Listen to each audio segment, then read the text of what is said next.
Compte rendu de la première réunion ordinaire du Conseil de ministres.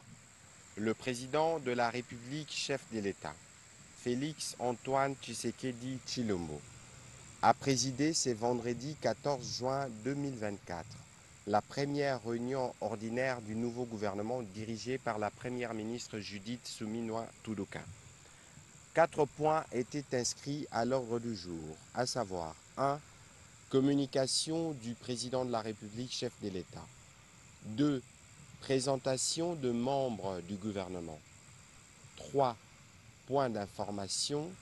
Et 4. Examen et adoption de textes. Dans une ambiance très conviviale, le président de la République, chef de l'État, souhaitait la bienvenue à tous les membres du gouvernement. Dans sa communication, il a tenu d'abord à les féliciter pour leur nomination, mais il a aussi félicité ceux qui ont été reconduits nouvellement dans ces gouvernements de la République. Avant de tracer la ligne de conduite pour les ministres, il a souligné la nécessité pour chacun d'entre eux de mesurer l'ampleur de la mission qui leur a été confiée. Vous êtes ici pour la République. Vous devez oublier vos couleurs politiques, vos convictions religieuses, pour vous mettre totalement à la tâche et répondre aux besoins de nos populations, a-t-il martelé. Au sujet de la situation sécuritaire qui reste une question prioritaire, le président de la République a invité les nouveaux membres du gouvernement à être des lobbyistes de cette cause dans toutes les rencontres internationales auxquelles ils seront conviés. À lui d'insister. Nous devons tous nous assurer que nous contribuons effectivement au retour de la paix dans l'est de notre pays.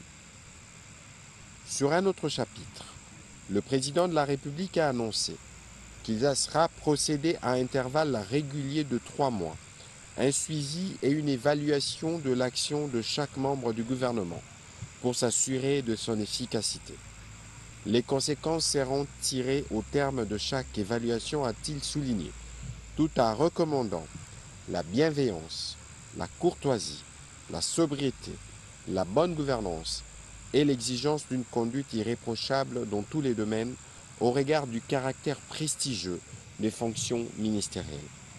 À lui de préciser, la solidarité gouvernementale est une valeur cardinale qui devra être impérativement respectée de tous.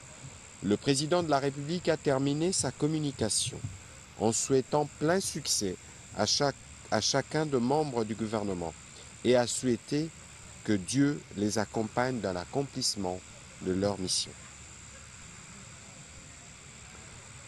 Au chapitre 2, relatif à la présentation de membres du gouvernement, la première ministre chef du gouvernement a d'abord tenu sincèrement à remercier le président de la République, champion de la masculinité positive, pour sa nomination à la tête du gouvernement en qualité de première femme à occuper ces postes dans l'histoire de notre pays. Ensuite, la première ministre chef du gouvernement a procédé à la présentation de chaque membre de son équipe au président de la République.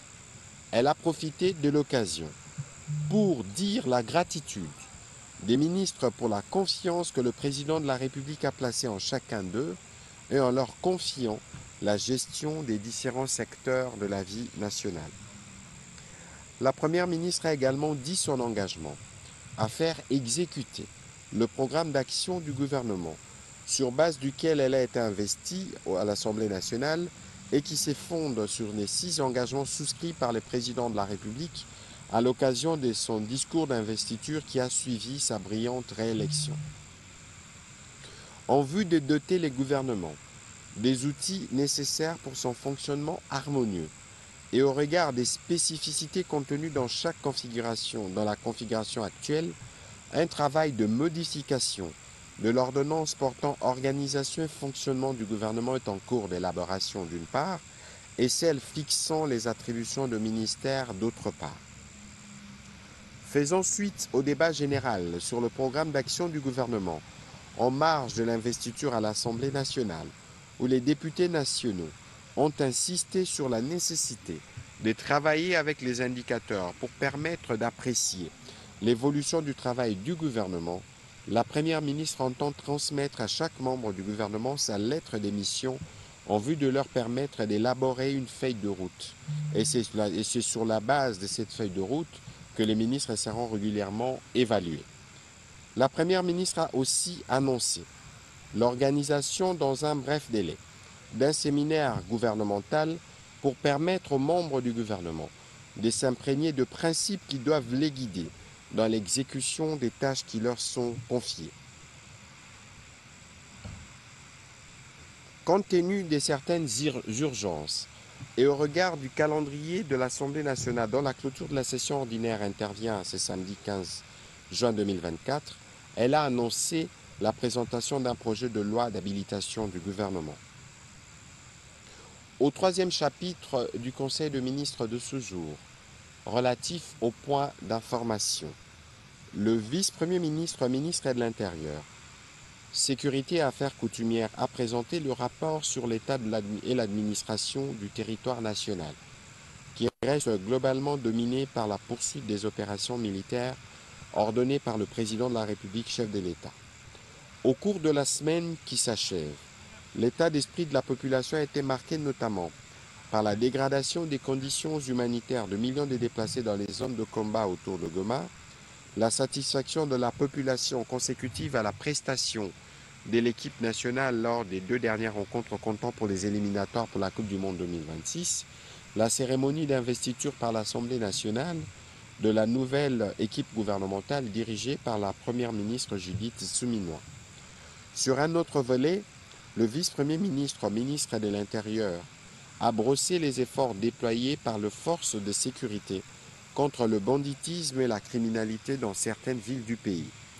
Au sujet de la situation des sinistres et catastrophes, il a informé le Conseil du cas du naufrage de la baleinière HB La Sainteté survenu le 1er juin 2024 aux environs de la localité des Lediba dans les territoires des Bolobo. Cette embarcation en provenance de Mouchi pour Kinshasa transportait environ 271 passagers.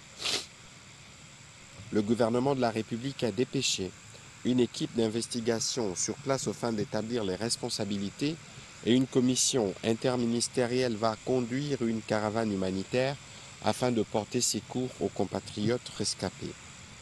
Dans les mêmes ordres, il a été signalé les chavirements d'une baleinière appartenant à l'établissement Tchoulou au 7 janvier 2024 sur la rivière Kassai près du village de Lumumba en territoire d'Ilebo.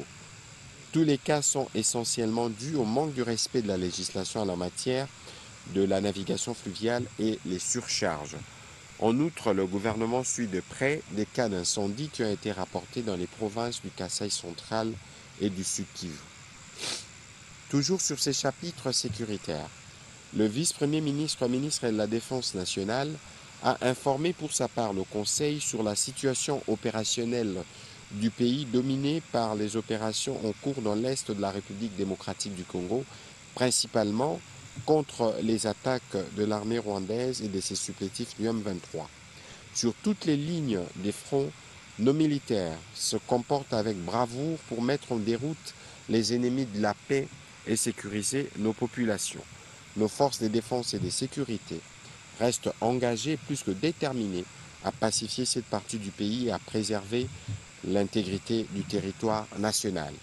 Il a fait aussi part de la situation dans les environs de Kinshasa.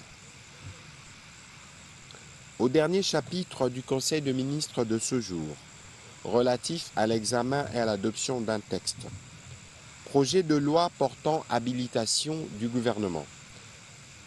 Le ministre d'État, ministre de la Justice et garde de Sceaux, a soumis au Conseil le projet de loi portant habilitation du gouvernement. Ce texte aura l'avantage de permettre au gouvernement de prendre par ordonnance loi des mesures concernant les matières relevant du domaine de la loi pour l'exécution de son programme d'action pendant les prochaines vacances de l'Assemblée nationale.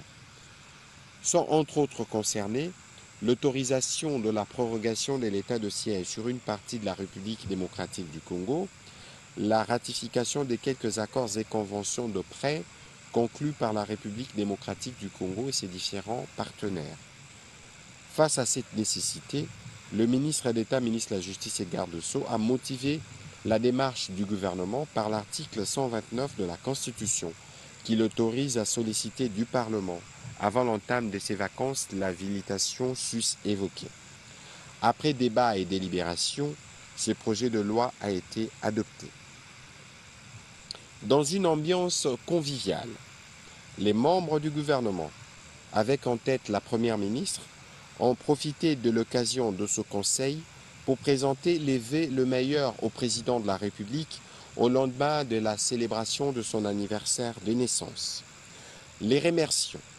Le président de la République a de nouveau, avant de lever la séance, rappelé aux membres du gouvernement la nécessité pour eux de se désintéresser de tout et de se dévouer entièrement au service de la République.